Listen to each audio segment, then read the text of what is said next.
Hello മക്കളെ, ഇപ്പോൾ നിങ്ങളെല്ലാവരും സുഖമായിട്ടിരിക്കുന്നെന്ന് വിശ്വസിക്കുന്നു. എല്ലാവരുടെയും പഠനമൊക്കെ നന്നായിട്ട് തന്നെ പോകുന്നെന്ന് വിചാരിക്കുന്നു. അപ്പോൾ നമ്മുടെ സ്കൂളിലെ ഓണം എക്സാമൊക്കെ ഇങ്ങ് അടുത്ത് വന്നിരിക്കുകയാണ് അല്ലേ? അപ്പോൾ നമ്മുടെ ഈ വീഡിയോ കാണുന്ന കുട്ടികളിൽ പല ആൾക്കാർ കാണും. നമ്മുടെ +1 പഠിക്കുന്ന കുട്ടികൾ കാണും, +2 പഠിക്കുന്ന കുട്ടികൾ കാണും അല്ലേ? അപ്പോൾ നിങ്ങൾക്ക് എല്ലാവർക്കും ഉള്ളൊരു കൺസേൺ ആണ് നമ്മുടെ ഈ എക്സാം വരുന്ന സമയത്ത് നമ്മുടെ എൻട്രൻസ് കോച്ചിങ് നമ്മൾ എങ്ങനെ മാനേജ് ചെയ്തു പോകുമെന്നുള്ളത്. അപ്പോൾ അതെന്തൊക്കെയാണ് നമ്മൾ ചെയ്യേണ്ടതെന്ന് നമുക്കൊന്ന് ഡീറ്റെയിൽ ആയിട്ട് നോക്കാം. ഫസ്റ്റ് നിങ്ങൾ നോക്കേണ്ട കാര്യം, നിങ്ങളിൽ ഈ +2 പഠിക്കുന്ന കുട്ടികളാണെങ്കിൽ നിങ്ങൾ ഈ വർഷം തന്നെ നിങ്ങൾ എന്ത് ചെയ്യുന്നുണ്ട്, +2 ശേഷം ആദ്യം തന്നെ നിങ്ങൾ നീറ്റ് എക്സാം എഴുതാൻ പോകുന്നുണ്ട്. അല്ലെങ്കിൽ JEEക്ക് വേണ്ടി പ്രിപ്പയർ ചെയ്യുന്ന കുട്ടിയാണെങ്കിൽ ജനുവരി തന്നെ നമ്മുടെ ഫസ്റ്റ് ഫേസ് എക്സാം വരുന്നുണ്ട് അല്ലേ? അതേപോലെ +1 കുട്ടിയാണെങ്കിൽ നിങ്ങൾ 2 വർഷത്തിന് ശേഷമാണ് നമ്മുടെ നീറ്റ് എക്സാം അല്ലെങ്കിൽ JEE എക്സാം എഴുതാൻ പോകുന്നത്. അപ്പോൾ നിങ്ങളുടെ പ്രിപ്പറേഷൻ ഈ സമയം മുതലേ നമ്മൾ തുടങ്ങണം എന്നുള്ള കാര്യങ്ങളൊക്കെ നമ്മൾ നേരത്തെ തന്നെ പറഞ്ഞിട്ടുണ്ട്. അപ്പം നമ്മുടെ ഈ ഓരോ ടെർമിനൽ എക്സാം നമ്മുടെ സ്കൂളിൽ വരുന്ന സമയത്തും നമ്മളൊക്കെ എങ്ങനെ ഫോക്കസ് ചെയ്യാന്നുള്ളതാണ് നമ്മൾ ആദ്യം നോക്കാൻ പോകുന്നത്. അപ്പോൾ നിങ്ങൾ ഫസ്റ്റ് ചെയ്യേണ്ടത് എന്താണ്, നിങ്ങൾ പ്രയോറിറ്റൈസ് ചെയ്യുക എന്നുള്ളതാണ് ആദ്യം പറയാനുള്ളത്. സ്കൂളിലെ ടോപ്പിക്കുകളും ചിലപ്പോൾ എൻട്രൻസിൻ്റെ ടോപ്പിക്കുകളും രണ്ടും ഡിഫറൻസ് ആയിരിക്കും നിങ്ങളിപ്പോൾ പഠിച്ചുകൊണ്ടിരിക്കുന്നത്. ചില സമയത്ത് ഒരേപോലെ തന്നെ ആയിരിക്കും നമ്മുടെ സബ്ജക്ട്സും വരുന്നത്. അപ്പോൾ സ്കൂളിലെ മാർക്ക് എന്ന് പറയുന്നത് നമുക്ക് വളരെ ഇമ്പോർട്ടൻ്റ് ആയിട്ടുള്ളൊരു കാര്യം തന്നെയാണ്. നമ്മളിപ്പോൾ ഒരു വർഷം റിപ്പീറ്റ് ചെയ്ത് പഠിക്കുകയാണെങ്കിൽ നമുക്ക് എൻട്രൻസ് കാര്യങ്ങൾ മാത്രമായിട്ട് പ്രിപ്പയർ ചെയ്താൽ മതി അല്ലേ? പക്ഷെ നമ്മൾ ബോർഡ് എക്സാമിനും കൂടെ പ്രിപ്പയർ ചെയ്യുന്ന സമയത്ത് സ്കൂളിലെ എക്സാമും നിങ്ങൾക്ക് ഇമ്പോർട്ടൻ്റ് തന്നെയാണ്. അപ്പം ഓണം എക്സാം വരുന്ന സമയത്ത് നിങ്ങൾ എന്ത് ചെയ്യണം, ആ ഒരു പർട്ടിക്കുലർ ടൈമിൽ കൂടുതലും നിങ്ങൾ ബോർഡ് എക്സാമിന് വേണ്ടിയിട്ട് തന്നെയാണ് പ്രിപ്പയർ ചെയ്യേണ്ടത്.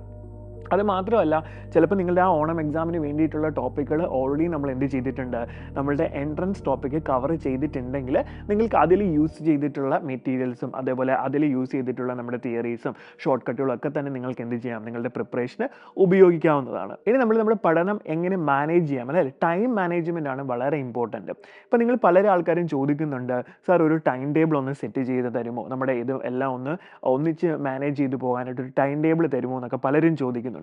പക്ഷേ ടൈം ടേബിളിൻ്റെ കാര്യം പറയുമ്പോൾ സെൽഫായിട്ട് നിങ്ങളൊരു ടൈം ടേബിൾ ഉണ്ടാക്കുക തന്നെയാണ് നമ്മൾ ചെയ്യേണ്ടത് കേട്ടോ. അപ്പം പല കുട്ടികൾക്കും പല ടൈമിങ്ങിലാണ് അവരുടെ പഠനം നടക്കുന്നത്.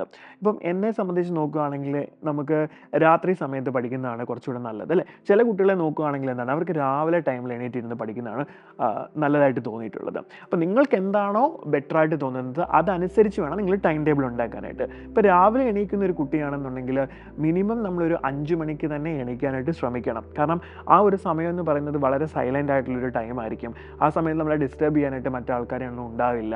അപ്പോൾ ആ ഒരു സമയത്ത് എണീറ്റതിന് ശേഷം നിങ്ങൾ ചെയ്യേണ്ടത്, സത്യം പറഞ്ഞാൽ നമ്മൾ ക്ലാസ്സിൽ എപ്പോഴും പറയാറുണ്ട്, നമ്മൾ ഷോർട്ട് നോട്ടുകൾ ഉണ്ടാക്കി വെക്കണമെന്ന്. ഒരു A4 ഷീറ്റ് എടുക്കുക. ഇനി നിങ്ങൾ ഇതുവരെ ചെയ്തിട്ടില്ലെങ്കിൽ ഇനി മുതലെങ്കിലും അത് ചെയ്യണം. ഒരു A4 ഷീറ്റ് എടുക്കുക. അതിൽ ഓരോ ഡേ ക്ലാസ്സുകൾ നടക്കുന്ന സമയത്തും ആ ക്ലാസ്സിൽ പറഞ്ഞതിൻ്റെ ഒരു സമ്മറി ആയിരിക്കണം നിങ്ങൾ എന്ത് ചെയ്യേണ്ടത്, ബുള്ളറ്റ് പോയിന്റ് ഇട്ട് എഴുതേണ്ടത്. ഇനി അപ്പോൾ അത് ഫിസിക്സ് ആയിക്കോട്ടെ, കെമിസ്ട്രി ആയിക്കോട്ടെ, മാത്സ് ആയിക്കോട്ടെ, ബയോളജി ആയിക്കോട്ടെ, എല്ലാ സബ്ജക്റ്റും നിങ്ങൾ ഇതേപോലെ തന്നെ ചെയ്തിട്ടുണ്ടാവണം. ഇനി ചെയ്തിട്ടില്ലെങ്കിൽ ഇനി മുതലെങ്കിലും നിങ്ങൾ എന്ത് ചെയ്യണം, അത് സ്റ്റാർട്ട് ചെയ്യണം. അത് നമുക്ക് വളരെ എഫക്റ്റീവ് ആയിട്ടുള്ളൊരു മെത്തേഡാണ്. അപ്പം നമ്മൾ രാവിലെ എണീറ്റ ഉടനെ നമ്മളൊന്ന് ഫ്രഷപ്പ് ഒക്കെ ആയതിനു ശേഷം, അപ്പം ഫ്രഷപ്പ് ആകാൻ ഒരു അരമണിക്കൂർ എടുക്കുന്ന കുട്ടിയാണെങ്കിൽ 4:30 എണീക്കാനായിട്ട് ശ്രമിക്കണം. അപ്പോൾ 5 മണി മുതൽ നമ്മുടെ പഠനം എന്ത് ചെയ്യണം, നമ്മൾ സ്റ്റാർട്ട് ചെയ്തിരിക്കണം. അപ്പോൾ ഈ ഒരു ടൈമിലാണ് നമ്മൾ എഴുതി വെച്ചിരിക്കുന്ന നമ്മുടെ ഷോർട്ട്സ് നോട്ടുകളൊക്കെ നമ്മളൊന്ന് റിഫ്രഷ് ചെയ്തെടുക്കേണ്ടത്. ആ ഒരു ടൈമിൽ നമുക്ക് നല്ല രീതിയിൽ തന്നെ എന്ത് ചെയ്യാൻ പറ്റും, പെട്ടെന്ന് ടോപ്പിക്കുകൾ കവർ ചെയ്തെടുക്കാനായിട്ട് സാധിക്കും. അപ്പോൾ ഒരു 5 മണി മുതൽ ഒരു 6:30 വരെ നിങ്ങൾ എന്ത് ചെയ്യുക, ഇങ്ങനെയുള്ളൊരു റിവിഷൻ ആയിരിക്കണം. ക്വിക്ക് റിവിഷൻ എന്ന് പറയാം. നമുക്ക് മൈൻഡ് മാപ്പ് കാര്യങ്ങളെന്നൊക്കെ പറയുന്ന പോലെ തന്നെ നമുക്ക് സ്വന്തമായിട്ടൊരു മൈൻഡ് മാപ്പ് ക്രിയേറ്റ് ചെയ്ത് വെക്കാനായിട്ട് സാധിക്കും. അപ്പോൾ അത് യൂസ് ചെയ്യുകയാണ് നിങ്ങൾ എന്ത് ചെയ്യുന്നത്, ഫസ്റ്റ് 1.5 മണിക്കൂർ നിങ്ങൾ ചെയ്യേണ്ടത്. അതിനുശേഷം നിങ്ങൾക്ക് സ്കൂളുള്ള ദിവസവും സ്കൂളില്ലാത്ത ദിവസവും ഉണ്ട് അല്ലേ? സ്കൂളുള്ള ദിവസമാണെങ്കിൽ നിങ്ങൾ സ്കൂളിൽ ഡയറക്റ്റ് പോവുക. സ്കൂളിൽ ചെന്നിരിക്കുന്ന സമയത്ത് സ്കൂളിലെ ടോപ്പിക്കുകൾക്ക് മാത്രം ഇമ്പോർട്ടൻസ് കൊടുക്കുക. ഇനി സ്കൂളിൽ ഇരിക്കുന്ന സമയത്ത് ടീച്ചേഴ്സ് ഹോംവർക്ക് തരുമ്പോൾ നിങ്ങൾക്ക് ഫ്രീ കിട്ടുന്ന ടൈമിൽ, ഇപ്പോൾ ഏതെങ്കിലും ഒരു പീരീഡ് നിങ്ങൾക്ക് ഫ്രീ ആയിട്ട് കിട്ടുന്നുണ്ടെങ്കിൽ ആ ടൈമിൽ നിങ്ങൾ എന്ത് ചെയ്യുക, ഹോംവർക്ക് ഒക്കെ തരുന്നത് അവിടെ വെച്ച് തന്നെ ഫിനിഷ് ചെയ്യാനായിട്ട് ശ്രമിക്കുക. വീട്ടിൽ വന്നിരിക്കുമ്പോൾ നമ്മൾ വീണ്ടും വീട്ടിൽ വന്നിട്ട് ചെയ്യാമെന്ന് വിചാരിക്കുമ്പോഴത്തേക്ക് നമുക്ക് വീണ്ടും പല പല കാര്യങ്ങൾ വരും അല്ലേ? അപ്പോൾ സ്കൂളിലത്തെ ആ ഒരു ടൈമിൽ നിങ്ങൾ ആ വർക്കുകൾ മാക്സിമം തീർക്കാനായിട്ട് ശ്രമിക്കണം. ദെൻ വൈകുന്നേരം വന്നതിന് ശേഷം ഒന്ന് ഫ്രഷപ്പ് ഒക്കെ ആയതിനു ശേഷം വീണ്ടും എന്ത് ചെയ്യുക, നിങ്ങൾ എൻട്രൻസിന് പ്രിപ്പയർ ചെയ്യാനായിട്ട് മിനിമം 1 മണിക്കൂർ അല്ലെ 1.5 മണിക്കൂർ ഡെയിലി നിങ്ങൾ എടുത്തിരിക്കണം. അപ്പോൾ നിങ്ങൾക്ക് ഒരു വൈകുന്നേരം ഒരു 7 മണി തൊട്ട് അല്ലെങ്കിൽ 7:30 സ്റ്റാർട്ട് ചെയ്ത് കഴിഞ്ഞാൽ ഒരു 9 വരെയൊക്കെ നിങ്ങൾക്കൊന്ന് പഠിക്കാം. ഇൻ ബിറ്റ്വീൻ നമ്മുടെ ഡിന്നർ കഴിക്കാൻ പോകുന്നവർക്കൊക്കെ അത് ചെയ്യാം. എന്നാലും നമ്മുടെ പഠനം ഒരു 11 വരെയെങ്കിലും നിങ്ങളൊന്ന് നീട്ടാനായിട്ട് ശ്രമിക്കണം. അപ്പോൾ നമ്മൾ ഉറക്കം എന്ന് പറയുന്നത് എല്ലാവരും പറയും 8 മണിക്കൂർ ഉറങ്ങണം എന്നൊക്കെ പറയും. പക്ഷേ 8 മണിക്കൂറൊന്നും ഉറങ്ങിയില്ലെങ്കിൽ പോലും ഒരു 6 മണിക്കൂർ ഉറക്കം കിട്ടുന്ന രീതിയിലെങ്കിലും നിങ്ങൾ എന്ത് ചെയ്യണം, പഠിക്കാനുള്ള ടൈമിനെ മാനേജ് ചെയ്തിരിക്കണം. ഇനി നമ്മൾ പ്രോബ്ലംസ് റിലേറ്റഡ് ആയിട്ടുള്ള നമ്മുടെ സബ്ജക്റ്റുകളുണ്ട് അല്ലേ, ഫിസിക്സ്, മാത്തമാറ്റിക്സ്. കെമിസ്ട്രിയിൽ അധികം പ്രോബ്ലംസ് വരുന്നില്ല, എന്നാലും പ്രോബ്ലംസ് ഉണ്ട്. അപ്പം ഇങ്ങനെയുള്ള പ്രോബ്ലമാറ്റിക് ആയിട്ടുള്ള സബ്ജക്റ്റുകൾ പഠിക്കാൻ വേണ്ടിയിട്ട് ഞാൻ ഓൾറെഡി പറഞ്ഞിട്ടുണ്ട്, നമ്മൾ ഇമ്പോർട്ടൻ്റ് ആയിട്ടുള്ള ഫോർമുലാസ് എല്ലാം എന്ത് ചെയ്യും, നമ്മൾ മറന്നു പോകും. ഇപ്പോൾ ഒരു എക്സാമ്പിൾ പറഞ്ഞു കഴിഞ്ഞാൽ നമുക്ക് +1 പറഞ്ഞാൽ ട്രിഗ്നോമെട്രി ഉണ്ട്, ദെൻ +2 പറഞ്ഞു കഴിഞ്ഞാൽ ഇൻവേഴ്സ് ട്രിഗ്നോമെട്രി ഉണ്ട്. ഇതൊക്കെ ധാരാളം ഐഡൻറ്റിറ്റീസും ധാരാളം ഫോർമുലാസും പ്രോപ്പർട്ടീസും ഉള്ള ഒരു ചാപ്റ്ററുകളാണ് അല്ലേ. അപ്പം ഇത് പഠിക്കാൻ വേണ്ടിയിട്ട് നമ്മൾ ഓൾറെഡി പറഞ്ഞിട്ടുണ്ട്, നിങ്ങൾ ഈ പ്രോപ്പർട്ടീസ് ഒക്കെ പഠിക്കുന്ന സമയത്ത് തന്നെ ഷോർട്ട് നോട്ടായിട്ട് അല്ലെങ്കിൽ സ്റ്റിക്കി നോട്ട്സ് ആയിട്ട് നിങ്ങൾ എവിടെയെങ്കിലും ഒന്ന് പ്രസ് ചെയ്ത് വെക്കണം. എന്നിട്ട് ഇടയ്ക്കിടയ്ക്ക് അതൊന്ന് പോയി നോക്കണം. കാരണം നമ്മൾ പഠിക്കുന്ന സമയത്ത് നമുക്ക് വളരെ എളുപ്പമായിരിക്കും. വൺസ് നമ്മളിത് പഠിച്ചതിന് ശേഷം ബുക്ക് ക്ലോസ് ചെയ്ത് ഒരാഴ്ച കഴിഞ്ഞ് എടുത്ത് നോക്കി കഴിഞ്ഞാൽ നമുക്കൊന്നും മനസ്സിലാകത്തില്ല.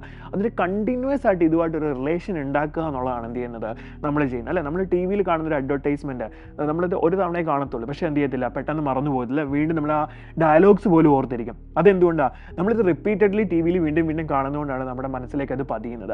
അതേപോലെ തന്നെയാണ് നമ്മൾ വിഷ്വലി കാണുന്ന കാര്യങ്ങൾ നമുക്ക് പെട്ടെന്ന് തന്നെ എന്ത് ചെയ്യാൻ പറ്റും, നമ്മുടെ ബ്രെയിനിനെ ആക്സസ് ചെയ്യാനായിട്ട് പറ്റും. അതുകൊണ്ട് നിങ്ങൾ ഷോർട്ട് നോട്ടുകളെല്ലാം കൃത്യമായിട്ട് എഴുതി എവിടെയെങ്കിലും സ്റ്റിക്ക് ചെയ്ത് വയ്ക്കുക. എന്നിട്ട് നിങ്ങൾ ഇടയ്ക്കിടയ്ക്ക് ഫ്രീ കിട്ടുന്ന സമയത്ത് അതിൻ്റെ അടുത്തോടെ ഒന്ന് പോയി ചുമ്മാ ക്യുക്കായിട്ട് ഒന്ന് നോക്കിക്കഴിഞ്ഞാൽ തന്നെ നമ്മുടെ മനസ്സിൽ പതിയും. പിന്നെ മാത്സ് ഒരിക്കലും വായിച്ച് നോക്കാൻ പോകരുത്. മാത്സ് പ്രോബ്ലംസ് പ്രാക്ടീസ് ചെയ്യണം. ഇപ്പോൾ നിങ്ങൾക്ക് ഫോർമുല അല്ലെങ്കിൽ ഐഡൻറ്റിറ്റീസ് പഠിച്ചാൽ അതിന് റിലേറ്റഡ് ആയിട്ട് കറക്റ്റായിട്ട് നിങ്ങൾ എന്ത് ചെയ്യുകയാണ്, അതൊക്കെ ഒന്ന് ജസ്റ്റ് 1-2 പ്രോബ്ലമെങ്കിലും നിങ്ങളത് ചെയ്യാനായിട്ട് ശ്രമിക്കുക.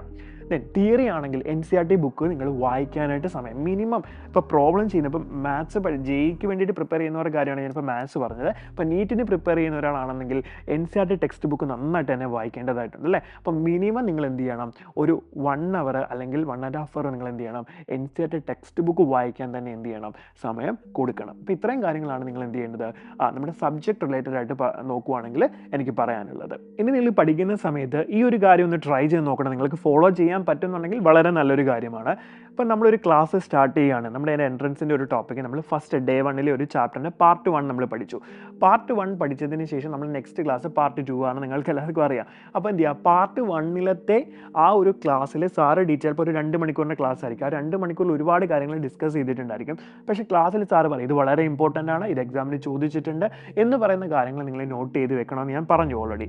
ഇനി നമ്മൾ ഒരു വീക്ക് കഴിയുമ്പോഴത്തേക്കിന് ആ ഒരു ക്ലാസ് ചിലപ്പോൾ ഒരു 4 പാർട്ടോ അല്ലെങ്കിൽ 5 പാർട്ടോ ചിലപ്പോൾ ഒരു വീക്കിൽ കവർ ചെയ്തിട്ടുണ്ടായിരിക്കും. അപ്പോൾ ഒരു വീക്കെൻഡ് എത്തുമ്പോഴത്തേക്ക് നിങ്ങൾ എന്ത് ചെയ്യണം, ആ ദിവസങ്ങളിൽ പഠിപ്പിച്ച ആ ക്ലാസ്സുകളുടെ ഷോർട്ട് നോട്ടുകളായിരിക്കണം നിങ്ങൾ എന്ത് ചെയ്യേണ്ടത്, റെഫർ ചെയ്യേണ്ടത്. ഓക്കെ, അത് ഡെയിലി ബേസിസ് ചെയ്യാൻ ഞാനൊരു പ്രാക്ടീസും കൂടെ പറഞ്ഞു തരാം. അതായത് ഇന്നിപ്പോൾ നിങ്ങൾ പാർട്ട് 1 പഠിച്ചെങ്കിൽ പാർട്ട് 1 നിങ്ങൾ ഷോർട്ട് നോട്ട് എഴുതുന്ന ഒരു ഡയറിയോ അല്ലെങ്കിൽ ഒരു A4 ഷീറ്റോ നിങ്ങളുടെ കയ്യിൽ ഉണ്ടായിരിക്കണം. ഇനി നാളെ പാർട്ട് 2 ആണെങ്കിൽ പാർട്ട് 2 പോകുന്നതിന് മുന്നേ തന്നെ നിങ്ങൾ എന്ത് ചെയ്യണം, പാർട്ട് 1 പഠിപ്പിച്ച ഇമ്പോർട്ടൻറ്റ് പോയിന്റുകൾ എന്തൊക്കെയാണെന്ന് ക്വിക്കായിട്ട് നോക്കിയിരിക്കണം. ഇനി പാർട്ട് 2 കഴിയുമ്പോഴും നിങ്ങൾ ഇതേപോലെ തന്നെ എന്ത് ചെയ്യണം, ഒരു നോട്ട് ഉണ്ടാക്കണം. പാർട്ട് 3 പോകുമ്പോൾ നിങ്ങൾ ഈ പാർട്ട് 1 നോക്കണം, പാർട്ട് 2 നോക്കണം. അപ്പോൾ ഡെയിലി ബേസിസിൽ ഇങ്ങനെ നോക്കി പോവുകയാണെങ്കിൽ ഇത് മനസ്സിൽ കൃത്യമായിട്ട് പതിഞ്ഞിരിക്കും. അപ്പോൾ നിങ്ങളൊരു കൺഫ്യൂഷനും ഉണ്ടാകത്തില്ല. ആ ചാപ്റ്ററിൽ ഓവറോൾ നമ്മൾ എന്തൊക്കെ കാര്യങ്ങൾ പഠിച്ചു എന്നുള്ളൊരു ഐഡിയയും നിങ്ങൾക്ക് ഉണ്ടാവും. അപ്പോൾ സ്റ്റഡീസ് മാനേജ് ചെയ്യാൻ വേണ്ടിയിട്ടുള്ള ഇമ്പോർട്ടൻ്റ് ആയിട്ടുള്ള കാര്യങ്ങളെല്ലാം നമ്മൾ പറഞ്ഞിട്ടുണ്ട്. അപ്പോൾ നിങ്ങൾക്ക് എല്ലാ കാര്യങ്ങളും മനസ്സിലായെന്ന് വിചാരിക്കുന്നു. അപ്പോൾ ഈ മനസ്സിലായ കാര്യങ്ങളെല്ലാം നിങ്ങൾ എന്ത് ചെയ്യണം, നിങ്ങളുടെ ലൈഫിൽ നിങ്ങളത് പ്രയോജനപ്പെടുത്തണം. എന്നാൽ നമ്മൾ എക്സ്പെക്റ്റ് ചെയ്യുന്ന അല്ലെങ്കിൽ നമ്മൾ ആഗ്രഹിക്കുന്നിടത്തേക്ക് തന്നെ നമുക്ക് എത്തിച്ചേരാനായിട്ട് സാധിക്കും. അപ്പോൾ എല്ലാവരും നന്നായിട്ട് തന്നെ പ്രിപ്പയർ ചെയ്യുക. All the best.